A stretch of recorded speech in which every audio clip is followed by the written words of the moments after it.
औज़ु बिल्लाहि मिनश शैतानिर रजीम बिस्मिल्लाहिर रहमानिर रहीम। अस्सलाम वालेकुम। कैसे हैं आप लोग? अल्लाह पाक की ज़ात से उम्मीद है कि आप खैरियत से होंगे। ज़ेर नज़र जो आपके सामने इस टाइम आइटम है, ये तमाम मिट्टी के आइटम हैं और हमारे पास आपको इसमें कूलर मिल जाएंगे, वाटर सेट पूरा मिल जाएगा, यानी जिसको कहते हैं हम जग गिलास, वो मिल जाएगा। आजकल एक आइटम बड़ा फेमस है मटका चाय, तो उसके अंदर जो मटकियाँ इस्तेमाल हो रही हैं वो आपको मिल जाएंगी। खाना पकाने की हांडी मिल जाएंगी। तो मिट्टी से रिलेटिव जितने भी आइटम हैं आपको इंशाअल्लाह ताला तमाम आइटम ऑनलाइन आपको मिल जाएंगे।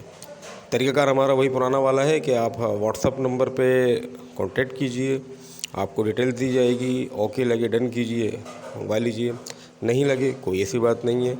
चैनल को लाइक कीजिएगा, सब्सक्राइब कीजिएगा और इसकी वीडियो को स्पेशली आप लोग आगे भी शेयर करें। आपके कमेंट्स का हमें इंतज़ार रहता है। तो इंशाअल्लाह ताला ऐसे ही आपकी खिदमत में आना जाना रहेगा।